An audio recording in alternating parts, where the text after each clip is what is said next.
Halo teman-teman ATLM Indonesia. Nah, kali ini kita membahas area-area atau bagian dari hapusan darah ya.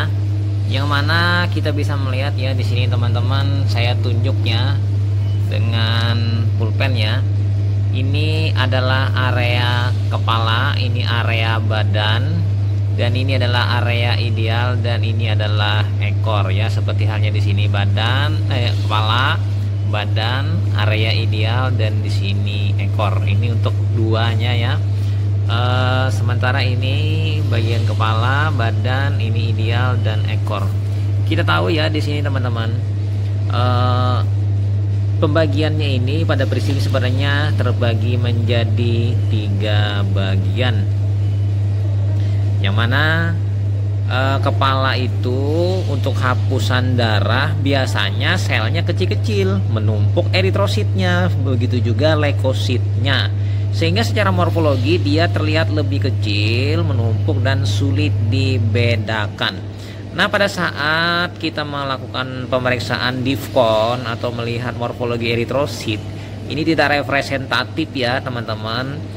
Dan pastinya ada misalnya pada saat ujian praktikum mahasiswa ya, saya tidak merekomendasikan kepada mahasiswa dan menegurnya bahwa carilah area lain, karena di area kepala dan badan itu sulit dibedakan morfologi selnya, dan selnya di situ eritrositnya tidak bagus ya kan, di bagian area dari kepala ya. Oke, kepala dan badan. Nah, kita pindah ya area yang kedua, yaitu di bagian ideal. Bagian ideal ini menjelang atau mendekati dari ekor. Nah, area ini ya teman-teman, sel-sel terpisah satu-satu, baik eritrosit, trombosit maupun leukosit. Nah, secara morfologi leukosit di sini teman-teman, morfologinya tengah-tengah, ukurannya tidak terlalu besar, tidak terlalu kecil, dan juga eritrosit ya terpisah satu-satu, berdekatan, sehingga apabila kita melakukan pemeriksaan morfologi eritrosit, kelainan bentuk, kelainan ukuran, atau kelainan warna itu bisa diamati dengan mudah. Demikian juga dengan leukosit ya, nanti leukositnya akan terlihat dengan jelas, bentuk leukositnya, warnanya, granulanya, kromatinnya, dan lain-lainnya. Oke ya. Kemudian area yang terakhir adalah area ujung ekornya ya. Nah, bagian ekor ini teman-teman tidak ideal karena apa? Pada saat kita menggeser, maka tertumpuk mungkin nanti sel-sel yang berukuran besar di situ, mungkin monosit, eosinofil, dan biasanya sel pada bagian ekor ini ya teman-teman tidak utuh lagi, pecah biasanya.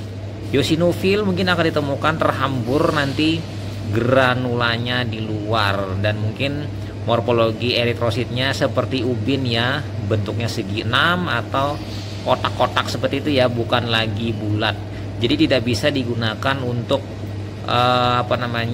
melihat morfologi dari eritrosit. Demikian juga dari morfologi leukosit ya, eritrosit juga, leukositnya juga pecah dan terhambur biasanya leukositnya ya. Jadi di sini sebagai kesimpulan bahwa apabila ingin membaca hapusan darah, maka teman-teman harus membacanya di area ideal ya, di area ideal dekat ekor. Halo teman-teman, nah kali ini kita melihat hapusan darah ya. Ini menggunakan lensa objektif 10 kali ya, terlihat dari awal dari kepala, kemudian kita badan bergeser mulai menipis kumpulan selnya, dan kita akan mendekati di area ideal. Nah, ini adalah area ideal ya untuk dilihat pemeriksaan secara mikroskopik, karena area ideal ini area yang mana renggang-renggang selnya dan bersentuhan atau berdekatan satu sama lain, sehingga selnya lebih mudah dikenali dan mudah dilihat secara morfologi, bentuk, warna, sifat, granula, dan lainnya. Nah, kemudian kita geser lagi ya ke arah ekor, Yang mana di area ekor ini selnya sudah tidak beraturan lagi dan biasanya mengalami perbesaran atau mengalami perubahan bentuk dari bentuknya menjadi ubin atau bentuknya segi empat nih ekornya ya. Nah, sebelum ekor itu yang ideal untuk dilakukan pemeriksaan secara mikroskopik, melakukan DIFCON, hitung jenis leukosit, morfologi sel atau hitung trombosit ya. Bisa dengan menggunakan cara ini. Nah, kira-kira teman-teman dari sini kita bisa melihat ya, tipis ya di area-area dekat ekor ya. Ini adalah area ideal untuk dilakukan pemeriksaan DIFCON. Nah, kita geser lagi ya, geser, dan pastinya ya teman-teman di sini buatlah hapusan darah yang memang tepat dan tidak terlalu tebal. Nah, ini kita geser ganti ke lensa 40 di bagian kepala dulu dari hapusan darah. Nah, ini ya menumpuk sekali selnya, menumpuk sekali. Nah, kita geser ke sebelahnya, menumpuk, dan morfologi eritrositnya seperti jahitan-jahitan seperti batik ya.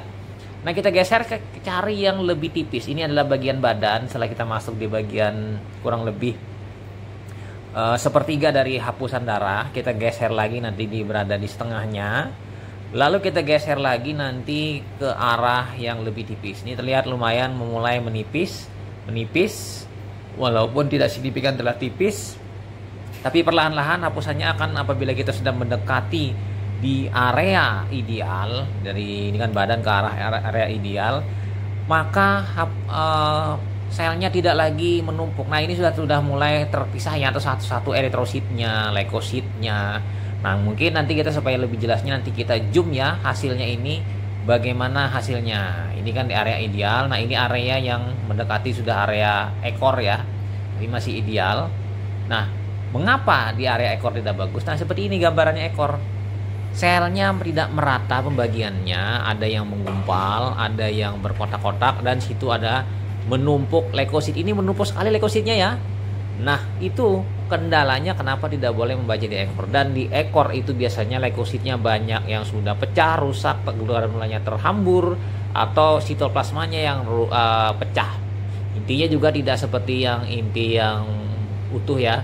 Nah, ini kita lihat di sini ya. Ini kita lihat di sini adalah area ideal, terpisah satu-satu.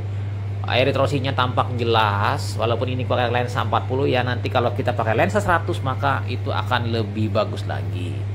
Kita perdekat ya dengan bantuan zoom. Nah, ini zoom sedikit, zoom optik dari lensa ya, lensa.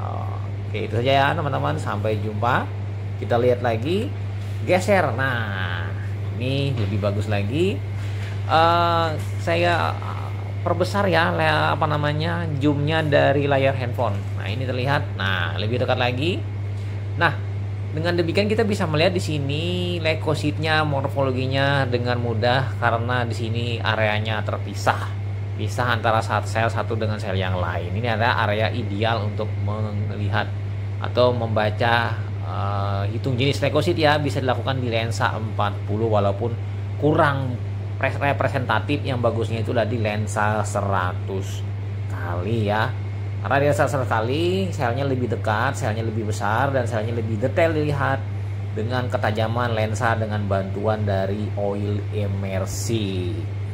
Nah, ini ya terpisah satu-satu. Ini ada neutrofil ya, neutrofil segmen, kemudian di situ ada neutrofil segmen, ada monosit ya, neutrofil segmen lagi di situ. Jadi jelas nih, kita geser lagi. Nah, ini ada neutrofil segmen, monosit. Geser lagi. Nah, eritrositnya tampak kelihatan hijau-hijauan sebenarnya, yang masih kurang bagus ya perwarnaannya ini. Oke, kira-kira itu saja teman-teman. Kita review 3 area hapusan darah, kepala, badan dengan area ideal, dan ekor. Sampai jumpa. Bye.